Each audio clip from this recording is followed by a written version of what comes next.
신혜원 동지의 4대 정신. 신혜원 동지는 참된 진보 투사입니다. 자주민주 통일을 이루기 위한 한 길에서 참답고 순결하게 자기의 생을 묵묵히 다 바친 신혜원 동지의 고귀한 삶은 통일운동사의 영원한 별빛으로 길이 빛날 것입니다. 이는 숭고한 자주민주 통일 위협을 끝까지 완수하겠다는 신념과 조직의 숨결과 방향만을 나침반 삼은 조직관, 그리고 우리의 전진 행로를 줄기차게 뚫어가는 실천과 사업을 주동적이고 창조적으로 해나가는 실력을 신혜원 동지가 갖추었기 때문입니다. 신념의 강자 신혜원 동지. 운동가의 신념이란 자기가 선택한 사상과 위협에 대한 확고한 믿음입니다. 또한 그것을 실현하기 위한 투쟁에 한 몸을 서슴없이 바치며 설사 그 길에서 쓰러진다고 해도 조직과 동지들 앞에 다진 맹세를 지켜가는 것입니다. 이러한 신념을 간직하고 살았던 신혜원 동지는 자주민주 통일 위협의 한 길에서 한결같은 모습을 보여주었습니다. 적폐 세력에 의해 이적단체로 낙인 찍혀 있었던 한 총련의 8구기 대의원을 지내며 수배를 각오한 신혜원 동지는 아버지의 장례식조차 제대로 치를 수 없었습니다. 신혜원 동지를 검거하기 위해 영안실 장례식장을 가리지 않고 들이닥친 경찰들 때문이었습니다. 하지만 이런 가슴 아픈 시련에도 불구하고 신혜원 동지는 생이 끝날 때까지 운동의 길을 흔들림 없이 꿋꿋하게 걸어갔습니다. 이러한 신혜원 동지의 높은 신념은 어떻게 가능했을까요? 그 비결은 바로 학습에 있었습니다. 신혜원 동지는 작업실에서도, 이동하는 지하철 안에서도, 심지어 암 선고를 받고 불안이 엄습하는 속에서도 손에서 책을 놓지 않았습니다. 또한 매주 자신이 목표한 학습 시간을 철저히 지키며 민중이 바라는 것은 무엇일까, 민중을 위해 예술이 어떻게 쓰일 수 있을까를 사색하고 탐구했습니다. 이렇게 신혜원 동지는 학습을 통해 높은 신념과 승리의 낙관을 지니게 되었습니다. 하기에 힘들어도 이겨낼 수 있고 한결같은 모습으로 전진할 수 있었습니다. 철두철미한 조직관. 운동가가 뚜렷하게 지녀야 할 것 중 하나가 바로 조직관입니다. 운동은 혼자서 할 수 없기 때문에 조직을 대하는 자세와 태도가 바로 서야 운동도 똑바로 할 수 있습니다. 신혜원 동지와 한 총련 활동을 함께한 한 간부는 신혜원 동지는 항상 조직적이고 원칙적인 사람이었습니다. 조직의 규율을 철저히 지켰고 원칙적 이야기를 서슴없이 하는 사람이었습니다. 라고 말했습니다. 이러한 신혜원 동지는 조직을 철두철미하게 대했습니다. 조직이 하자고 하면 그대로 하였고 조직이 물어오면 사심없이 대답하였습니다. 그리고 조직이 근심하면 먼저 나섰습니다. 신혜원 동지의 철두철미한 조직관은 조직을 소중히 여기는 것에서 알 수 있습니다. 2019년 통일선봉대를 결의하면서 신혜원 동지는 나이 40이 넘어서 처음으로 통선대에 가는 이유는 하나입니다. 제게 조직이 있기 때문입니다. 아니, 조직 덕분이라 해야겠지요. 어쩌면 더 시간이 지나도 몰랐을 저의 부족점을 깨닫고 고칠 기회를 준 곳, 피상적인 구호로 생각되던 운동의 요구를 실천을 통해 선명한 현실로 와 닿게 해준 곳, 열정이라는 생명수를 계속 부어주고 있는 조직 안에서 동지들과 함께 뜨거운 8월을 보내겠습니다. 라고 결의문을 쓰기도 했습니다. 신혜원 동지의 철두철미한 조직관은 조직에 대한 믿음에서 출발합니다. 신혜원 동지는 조직과 함께 얘기 나누고 암 치료 방법으로 자연치유를 선택했습니다. 많은 사람의 우려와 걱정에도 신혜원 동지는 조직과 함께 결정한 것에 대해서 뒤도 돌아보지 않고 집행하였습니다. 신혜원 동지의 하루는 병마와 싸우는 또 하나의 투쟁과 같았습니다. 거기에 치료 계획표를 30분 단위로 작성해 매일 조직에 보고했습니다.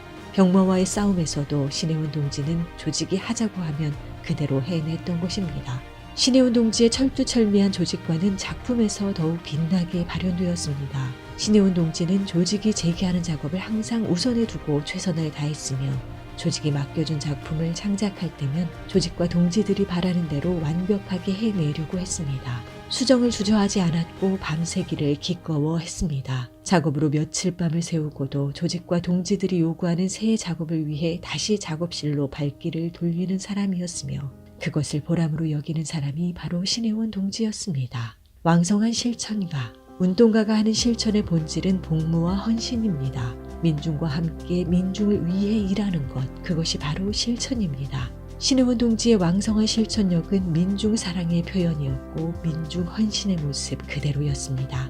일본군 위안부 피해자 할머니들과 함께하는 곳이라면 어디든, 세월호 어머님들이 계신 곳이라면 어디든, 동지들이 부르는 곳이라면 어디든 달려갔습니다. 자신의 작품이 적폐 세력의 마지막 발악을 막아낼 수 있다면, 통일을 한 발짝 앞당길 수 있다면, 이 땅에서 미국 놈들을 하루라도 먼저 몰아낼 수 있다면 그곳이 어디든 달려가 작품을 창작해냈습니다. 뼛속까지 저리는 추위에 손이 곱는 거리에서도 아랑곳하지 않고 차가운 아스팔트 바닥을 작업실 삼아 그림을 그리고 바람 하나 막아줄 곳 없는 거리를 전시회장 삼아 작품을 내걸었습니다. 신혜원 동지는 자기의 작품보다 실천과 현장을 우선시하였습니다. 늘 자기 자신보다 시대가 요구하는 투쟁과 실천, 즉 민중을 앞자리에 두고 사는 일꾼이었습니다. 수많은 아픈 이들과 연대하고 그늘진 자리마다 함께 찾아가 작품으로 투쟁으로 함께하는 왕성한 실천가이자 예술가 신혜원 동지의 모습은 윤미향 국회의원의 추도사에서 잘 드러납니다.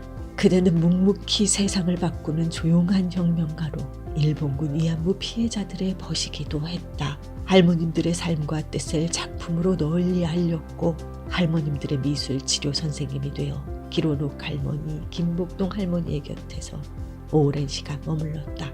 이름 없이 잊혀져갈 할머님들의 삶을 들풀로 노래했다. 그대가 남긴 판화 작품이, 그대가 남긴 들풀 같은 발자취가 오래도록 우리 곁에 머물 것이다. 높은 실력가 신혜원 동지. 신혜원 동지는 예술적 기량이 뛰어났습니다. 홍익대학교에서 동양화를 전공한 신혜원 동지는 뛰어난 실력으로 지폐용 걸개 그림부터 그림책, 판화 작품 등 다양한 방면에서 인정받은 예술가였습니다. 그러나 자신이 가진 실력에 만족하지 않고 더욱 발전하고자 노력했습니다. 크로키 강좌, 조계사에서의 불화 수업을 듣는 등 실력을 높이기 위한 훈련을 한시도 게을리하지 않았습니다. 신혜원 동지는 또한 책임감이 높았습니다.